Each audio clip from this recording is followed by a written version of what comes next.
All in Sports Network. We love sports. It is Friday, May 30th. And this is your daily fix for all things Texas Longhorns right here on All In Horns, brought to you by Rogue Sports Network. I'm Tanner Carlson. That's Jake Jimerson. This is All In Horns. And today is going to be talking baseball. Haven't talked baseball all week, really, ever since they officially announced the regionals on Monday, whenever we had to record early because of Memorial Day. And we discussed the possibility of what the region might look like. But since they've officially announced it, Jake and I haven't gotten really a chance to really dive deep into the regionals and look at these things. And so, Jake, let's go ahead and talk some Texas baseball for you. And they will play later on at 1:00 this afternoon against Houston Christian. And so, again, about an hour before game time right now.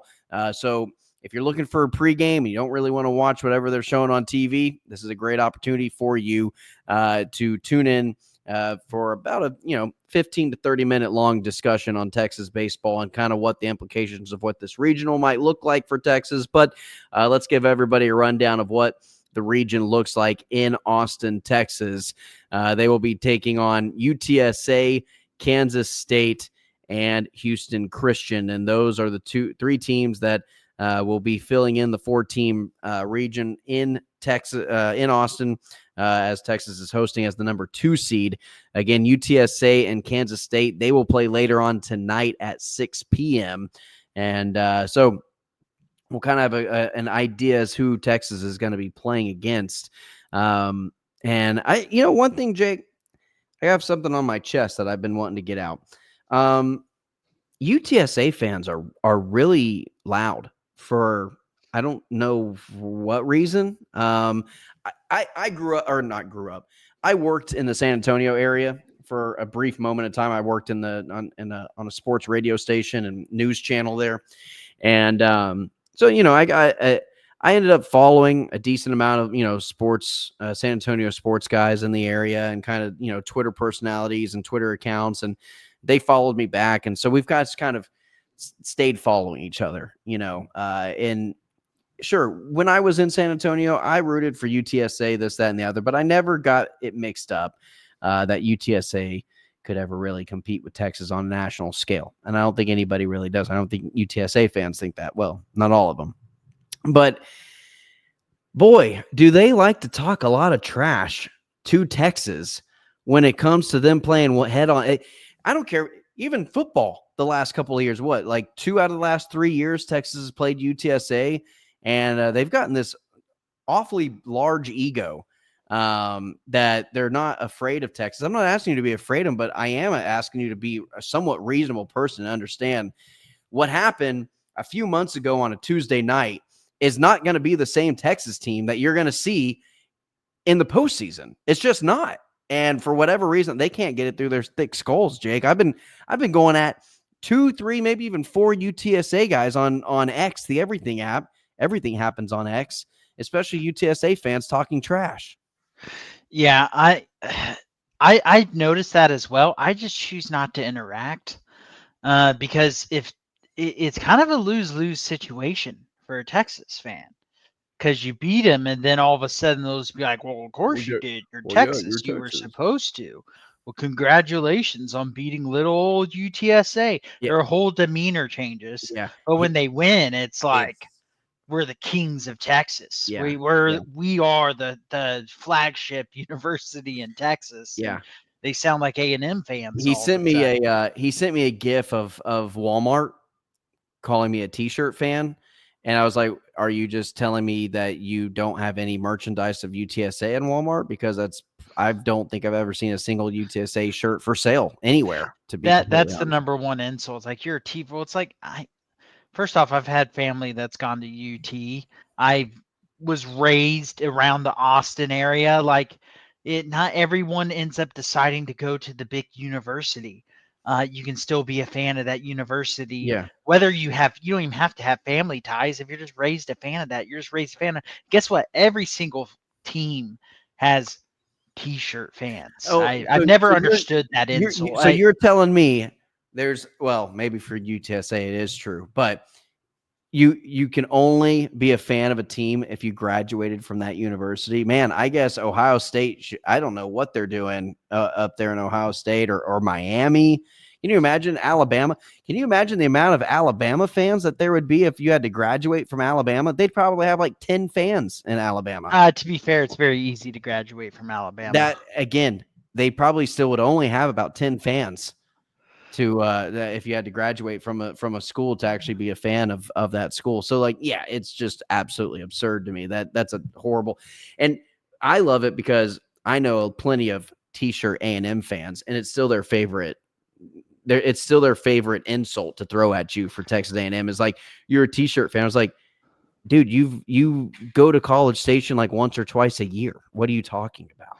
Oh yeah, I know people who are OU fans, A&M fans who didn't go to their universities, and they'll throw out the T-shirt. I'm like, But do you you not didn't. see the irony in this? Or are you so No, deluded they don't. into your fan base that you don't see Yeah. what you're doing here? And Anyway, yeah, sorry. I've never understood that insult though. Just saying No. I don't care. And the great thing is they're like, think it like me saying I don't care about it means that if I could truly care less if you call me that. I could not give one shit less. Well, guess what? I didn't play for the Dallas Cowboys, but I do buy Dallas Cowboy shirts, and I wear it to support my team. I do the same thing with Stars. I've never even played hockey, and I'm a huge Stars fan. Yeah, I but go to no. games. But I Jake, have like 6 jerseys. if you didn't play the sport, you weren't didn't play it at a professional level, or you didn't go to the school and you attended that university, you have no right to talk about the sport or anything that happens with that team at all. You had to have played the sport, been a professional athlete, or gone to that university to even talk about it, apparently. Yeah, and the great thing is how many Division 1 football players have, random Twitter avatars on X that all play D1 football. It's Dude, truly amazing amazing. That number that is, that yeah. have some random AI generated picture as their profile picture because they're too afraid to show their little cowardly face. Yeah. Yeah. It's always the burners, man. It's always the burners It is. that talk real Well, big. the burner, yeah, I have my face on my profile picture and my Yeah, name, I like do as it. well. Yeah, I'm not hiding behind a logo. I'm not hiding behind an AI generated picture or anything like that. But anyway, hey, Texas plays Houston Christian at 1 p.m. UTSA K-State, they play at 6 p.m. They will turn around, play Saturday, but we obviously don't know who we're playing against quite yet. But UTSA, little background on them. UTSA got their first ever bid to regionals with a 23-4 record in conference play in the AAC. I believe they won the regular season, but they did lose to Tulane twice. I guess it was a double elimination conference tournament. Lost to Tulane twice in the AAC tournament. They do have notable wins over Texas A&M, Houston Christian, which is in this region. Not that it's a notable win, but it's notable because they're in the same region. And then Texas State twice. That's just a big rival that they have. Not in the same conference, but they do have a big rival with Texas State, and they beat them twice. Winner out of this bracket will play the winner of the 15 seed UCLA region. If UCLA gets out of that region, they will take on the winner of this Texas region. But within that region, there's Fresno State, UC Irvine, and Arizona State. I would imagine UCLA gets out of that. But again, this is kind of that time of year, Jake, where you can't really just pencil in whoever's hosting the region. You can't really just pencil them in that they're gonna get through it. No, I mean Texas is going to have to play good to get through theirs, and have the bats heat up. If your bats go cold, it doesn't matter who you're playing. And if Texas can't score runs and they have one bad pitching day, you can be, one game away from elimination. And K-State and UTSA aren't just horrible baseball teams. Right. They're teams that are capable of winning on any given day. And so even for Texas that's sitting there as, a top 2 seed, they're going to have to show up and play well, or they could be in trouble. And it seems like every single year someone goes out in the regional from those top 5 seeds that you never would expect to go out as early as they do. And we're going to see some type of fireworks. We saw it happen in softball with A&M going down to Liberty, Liberty, Liberty, and And so Texas got to avoid having all those UTSA X avatars coming out of nowhere yeah. talking a whole bunch of mess. Yeah, they also don't even have their own hand signal. That's the haka, by the way, in Hawaii. Yeah, I've never understood the They hand. I the had a road friend who runner. played football at UTSA, so I've been to UTSA football games. I like UTSA, but sometimes their fans make it hard. Yeah, their fans make it very difficult for they're a little obnoxious for them not having done anything. But Jake, in terms of on the field, talking about baseball, what's going down on the diamond, some players I'd like to see get going. Jake, Max Bailu, obviously, Ryan Galvan, and Jalen Flores. Jalen Flores been for whatever I just haven't been hearing his name really doing anything, especially in the batter's box. Yeah, I mean, he felt like start of the season and middle of the season, he had some really good hot streaks, and then all of a sudden he's just been cold, and feels like a lot of this lineup has just gone cold kind of at the wrong time. Yeah, And Max Bailu, when he came back, his first game back, he had that home run, and so you're just like, oh, he's back. Kind of came back down to the earth of coming off yeah, what was supposed to be a potentially season-ending injury, and realizing it's not going to be such an easy road back just because he hit that great walk-off home run. That was an awesome moment against Oklahoma. But yeah, you would like to see, kind of the bats start to consistently hit, which actually they did have a good amount of hits against Tennessee. But a lot of that came off the starting pitcher, who granted was the SEC pitcher of the year, but had been struggling as of late. When Tennessee brought in their reliever, their star reliever, he shut Texas down. And what I'm going to be really paying attention to is, as a team, I have harped on it, that strikeout number needs to go down. They need to have productive at-bats, even if it ends in an out. sure. I do agree with that, Jake. How much of it is towards the end of the season? There's obviously a lot more tape out on you out there. There's a lot more tendencies. There's pitchers are starting to kind of realize certain things that batters don't like, and you're starting to get more stats that back that up. How much of it is just pitchers from opposing teams making the adjustments, or how much is it that Texas is just cold and needs to find the ball again and needs to start identifying pitches earlier? I think teams have adjusted to Texas's lineup. I think that right now the thing that you do if you're preparing to play Texas is go throw a lot of breaking balls Mm-hmm. and make them prove that they aren't going to chase it, because this lineup from top to bottom, their tendency right now is they will chase breaking balls. And I don't know if it's because they're not seeing it right. I'm not a baseball player. I can't tell you what the issue is that's causing it. I'm not going to sit here and try to make it up and pretend I know what I'm talking about. But what I do know is that it's very obvious. Broadcasts have pointed out. I'm not breaking any news here or letting any hidden secrets out. This team has had an issue with swinging and missing on breaking balls that end up being completely way out of the zone. Yeah. Swinging at it when it's going into the dirt, and just taking these kind of wild swings and almost just trying to hit it out of the park when it's not necessary. And Is it, uh, it sounds to me it's almost more of a disciplinary issue, and it's not so much on the coaching. I can't really put that on coaches.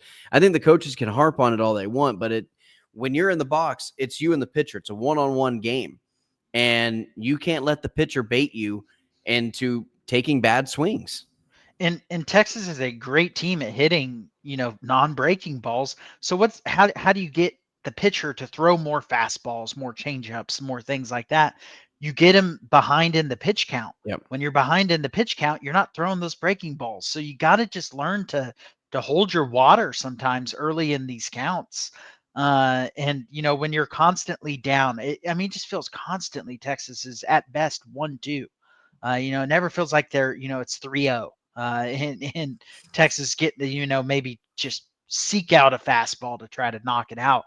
If Texas can get ahead on pitch counts, it'll make me feel a lot more confident about this team offensively. We saw some flashes of it against Tennessee. I do think they're capable of getting the bats going, and maybe we started to see it a little bit against Tennessee, but they need to, much like we talked about softball, needing, getting out of SEC play, Yeah. need to dominate your regional. I think Texas is in a little bit better of a spot than softball as far as just even though they weren't playing their best baseball down the stretch, winning the SEC regular title, I feel like there's a little more leeway there. Playing pretty well in that Tennessee game, even though they lost it, but they do need to dominate this regional. You can't drop a game. I know you can drop a game and still get out. Texas needs to assert themselves as a top 2 team in the country. Texas could not see another SEC opponent until the College World Series. So they might be in a better spot to just, they've got some rested arms now on their pitching rotation. They've got a little bit more rest after an early exit in the SEC tournament, where Schlossnagle, admittedly, before the game started and before the SEC tournament, said our main objective is not to win this tournament. That's all he put it as. It's our main objective is to be playing our best ball, healthy, rested, ready to go to get into regionals. And that's exactly what they did. That's what happened. And so I'm actually very excited about these regionals, Jake. I'm excited about how Texas is going to come out and play these games. And again, they're not, you're out of the SEC now. You can kind of take a little bit of a step back, a little bit of a breather, and you won't have to kind of worry about the pitching staffs that you're facing on the mound from the batter's box that are those SEC top MLB draft picks on almost every single roster. Yeah, and if anything, you put a little bit of a chip on your shoulder with the UTSA thing. They even the school baseball account on X posted some pretty wild graphics after that game. If I was Schlossnagle, I'd be posting those pictures all over the locker room. Yep.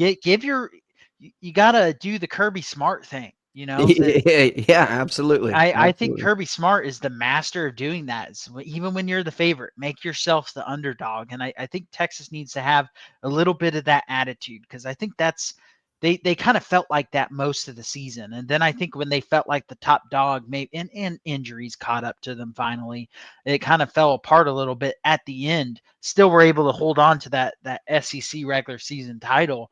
But I think you gotta go into this series, make yourself an underdog, kind of get that grit back. They've gotten a little bit healthier, so you got to feel a little bit better going into it.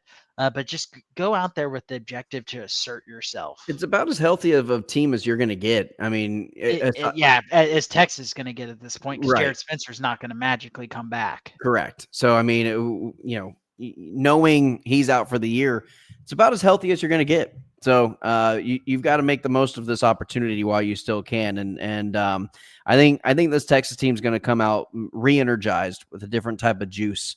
And yes, it'll be Houston Christian. So yes, let's hope it doesn't even make it to 9 innings. I'm hoping there's a run rule that is implemented for this first game, but then hopefully around the UTSA K-State, I think Texas is going to come out really ready to play. And I hope it's UTSA. I think the team will have a little extra motivation if it's UTSA, of just avenging that Tuesday loss. Sure. No, I completely agree. All right, Jake, anything else? Predictions, I guess, for the region.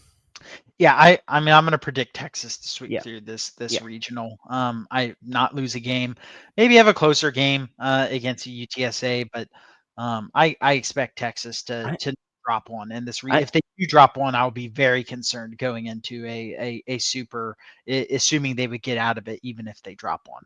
I'm going to say Texas sweeps through, but I'm also going to say that none of these games are going to be particularly close. Now close for me is like 5 runs. So I think Texas wins by at least 5 runs in every game.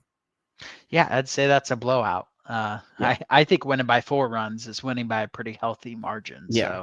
I think maybe Texas will have a game closer than 3 or 4 runs. If you can't get it back in one at bat, meaning like a grand slam, so I get it's like a out of a one swing of the bat changing things.